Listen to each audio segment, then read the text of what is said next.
Bref, j'ai récemment fait l'acquisition d'un Canon R5C et je me suis rendu compte que j'avais pas de carte CF Express. Car jusqu'alors, j'utilisais mon Lumix S5 II avec des cartes SD et enregistrement sur SSD. Bref, les prix sont abusifs. Basiquement, c'est des SSD dans une format carte. Ça a bien baissé, mais c'était trop cher. Surtout là, on a 128 Go pour 117 €. Alors oui, il y a moins cher, bien sûr. Mais voilà. Il y a surtout plus cher aussi. 1 Tera pour 362 €. Donc j'ai vraiment voulu tenter une solution DIY. Oui, j'ai toujours tendance à vouloir les choses moins chères.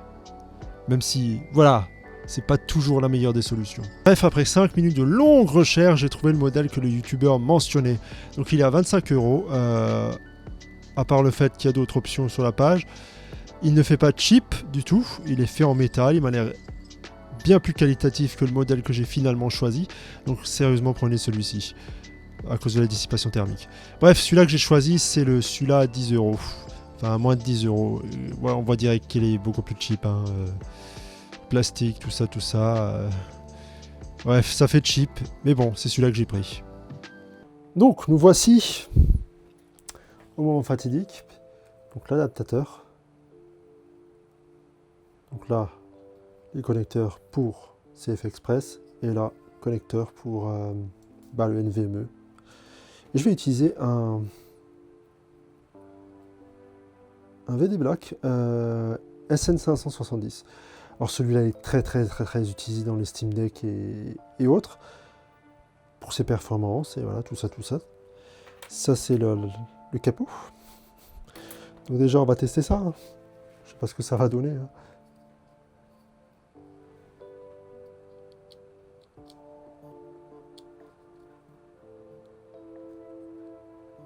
Yep, c'est un petit peu branlant, mais ça passe.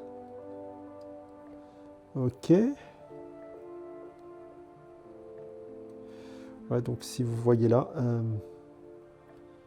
c'est assez... je pense que c'est assez relevé pour toucher le capot là. Pour la dissipation thermique en fait. Et donc qu'est-ce qu'on a là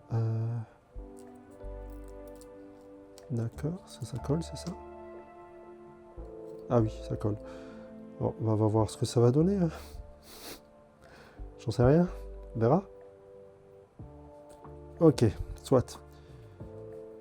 J'ai aussi un autocollant là-bas pour mettre la capacité dessus qui était avec. On va voir ce que ça donne, hein, du coup, hein, parce que là, je sais pas. Alors, je l'utilisais dans le PC déjà, donc j'aurais peut-être pas besoin de le formater, comme dans toutes les vidéos que vous avez sûrement vues sur le net. On verra. Donc le R5C, avec le DJ Mic 3. On va voir. Du coup. Ah, cette dragonne. Un sangle, ou ce que vous voulez. De quel sens qu'on fout les cartes J'en utilisais jamais avant, donc je cherchais pas à comprendre. Non, c'est des belles pas de ce sens-là. Ok. Ah, ça passe.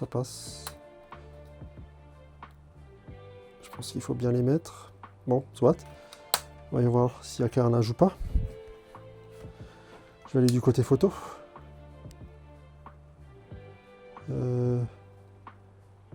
Visiblement non. Ok. Bon. Genre ça fonctionne. Je vais poser ça comme... Je vais limite poser ça comme ça, c'est moins con. Voilà. Oui, on a compris. J'ai activé le mode veille parce que voilà. Formater la carte. Ah oui, je peux. Moi, je vais la formater du coup. Parce que oui, il y avait encore quelques trucs. Bref, je l'ai utilisé dans un PC. Dans un adapteur NVMe vers USB. Bref, j'efface. Du coup, il la détecte. Ok, c'est déjà bien. C'est bien, c'est très bien. Bon, sur le net, les autres vidéos sur le net, surtout du côté anglophone, il n'y avait pas non plus de problème avec ça. Alors, ouais, je vais aller dans mon profil. Je vais mettre ça sur... Voilà, donc la carte SD, c'était vraiment limité. Ah oui, si vous le voyez d'ici. Bon, je ferai un petit crop dans la vidéo. 332 minutes sur la CF Express et 30 minutes sur la carte SD. Donc en 8K Cinema. 10 bits. Pas en 4.2.2 parce que voilà, j'ai du mal à le décoder avec le Premiere Pro, je sais pas pourquoi. Il faudra peut-être que je passe sur Resolve. Donc on va mettre ça sur CF Express. 29p, ok. 59 Hz, blablabla. Je vais voir du côté de la RAWLT, ST, standard et light, ouais. Je suis chez Panasonic de base, donc cherchez pas à comprendre. Moi c'est ProRes et ProRes RAV, voilà, ce genre de choses. Donc 66 minutes en RAV ST à 30 images par seconde. Donc ce qu'on va faire, je vais laisser tourner.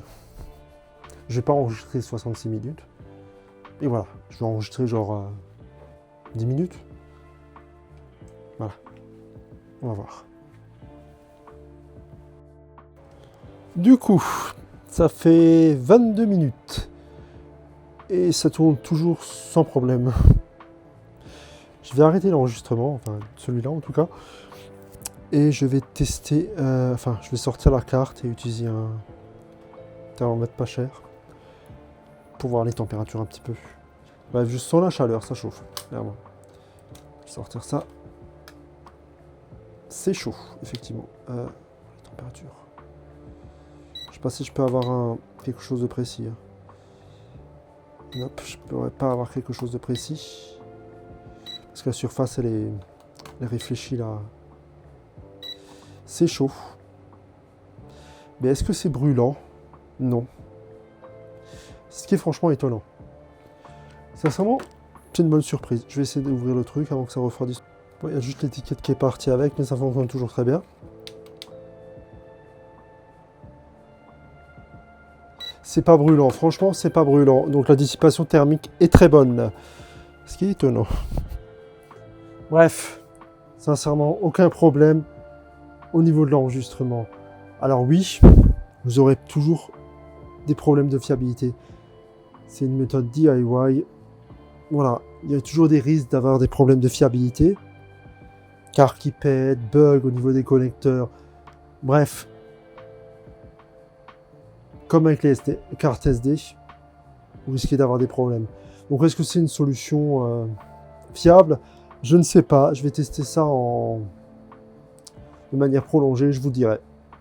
Donc c'était une vidéo un peu, voilà, bricolage, un peu différente de ce que je fais d'habitude.